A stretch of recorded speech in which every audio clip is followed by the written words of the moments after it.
And joining me is Republican Senator Lindsey Graham of South Carolina.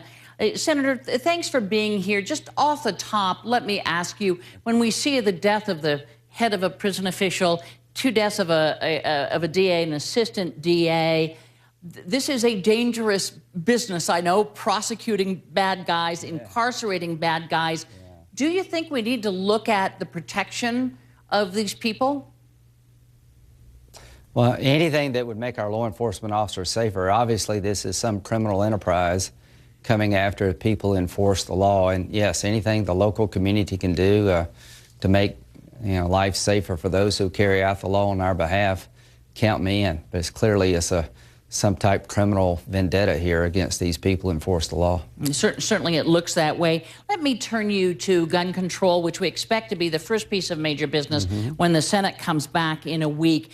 5 of your colleagues have joined in saying, listen, we are going to filibuster any kind of gun control bill that might infringe on the Second Amendment. Let me read you a little from the letter from Senators Rand Paul, Ted Cruz, and Mike Lee. It was sent to Senator Harry Reid, the Democratic leader in the Senate. We, the undersigned, intend to oppose any legislation that would infringe on the American people's constitutional rights to bear arms or on their ability to exercise this right without being subjected to government surveillance. We will oppose any motion to proceed to any legislation that will serve as a vehicle for any additional gun restrictions. Senator Inhofe and Senator Rubio have now joined in that filibuster threat. What do you make of it? Would you join it? Well, I'd like to have an open process. The only way I would filibuster a bill is if Senator Reid did not allow alternative amendments. I have legislation with Senator Pryor and Begich, 2 Democrats, myself and Jeff Flake, that would change the federal system. There was a lady who pled not guilty by reason of insanity in 2005 in South Carolina of trying to kill President Bush.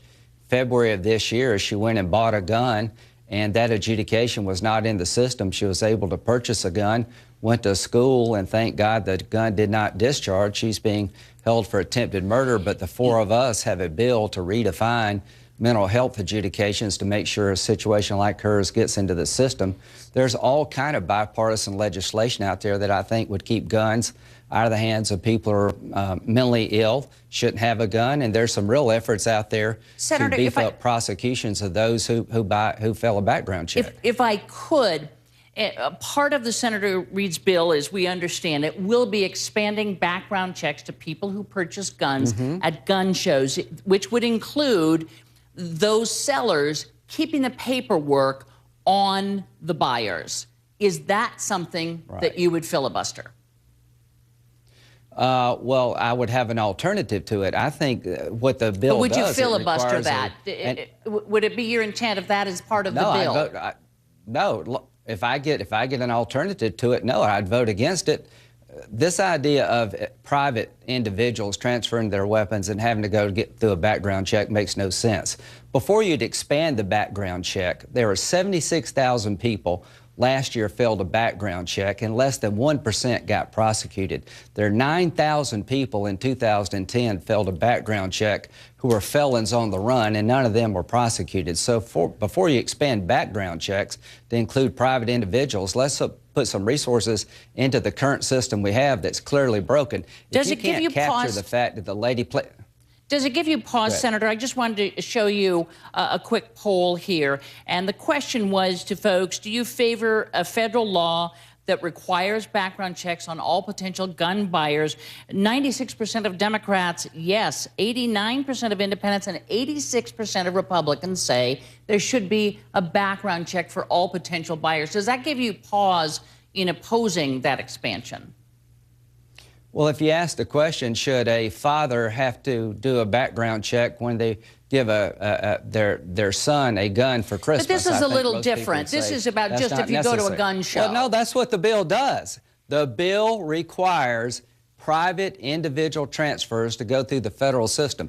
The current system is broken. I hope most Americans understand that 80,000 people last year failed a background check, and only 66 got prosecuted. Why in the world would you expand that system if you're not enforcing the law that exists today to include private transfers? So I think that legislation is going nowhere, but I would like to have a robust debate about improving this system to make sure that people who are mentally ill do not get a gun to begin with. And there's a lot we could do in a bipartisan fashion. Right. I got to get you to immigration reform here, but just to be clear, you think that anything that requires expanding the background check to everyone who sells a gun and keeping that paperwork will not pass the U.S. Senate. Is that correct? I don't think so. I don't think it makes any sense. The current system is broken. Fix the current system. Don't expand it to individual transfers. Nothing we're talking about would prevent Newtown from happening. The guy did not fail a background check. Let me turn you to immigration, because we have word that big unions and big business have agreed on a visa plan for these low-skilled, as we call them, workers, the number that can come in, what industries they can come into, how much they can be paid. Is that it? Have you got a deal now? Well, I think we've got a deal. We've got to write the legislation, but 2013, I hope, will be the year that we pass bipartisan immigration reform signed into law with 3 goals: to do the bill in such a fashion to prevent a third wave of illegal immigration from happening in this country, to make sure that the guest worker program is available to employers who can't find an American worker once you offer the job at a competitive wage, and turn our chain migration, family-based immigration system into a merit-based immigration system with a family component, because we're a declining demographic. We're going to need new workers coming to this country in the out years as our population declines. So stopping that third wave means securing your border and controlling who gets a job in America. I think we've accomplished that in this bill, and I believe it will pass. So as far as you know, has the whole so-called gang of 8, 4 Republicans, 4 Democrats in the Senate, are they ready? You've all agreed to everything. You just got to write it up. And do you believe that that bill could pass the House? Yes, ma'am. It's got to be written up. We haven't signed off. There are a few details yet, but conceptually we have an agreement between business and labor, between ourselves. It has to be drafted. It will be rolled out next week. Yes, I believe it will pass the House because it secures our borders. It controls who gets a job. As to the 11 million, they'll have a pathway to citizenship, but it will be earned, it will be long, and it will be hard, and I think it is fair. And the main thing, the combination of events in this bill will prevent a third wave of illegal immigration and replace a broken immigration with a merit-based, economic-based system to help grow our economy in the future. I think it will pass both houses. We're going to need the President's support. And I'm proud of the work product, and I look forward to rolling it out. Okay. Thank you so much, Senator Lindsey Graham, on Easter Sunday for us. We appreciate it. Thank you.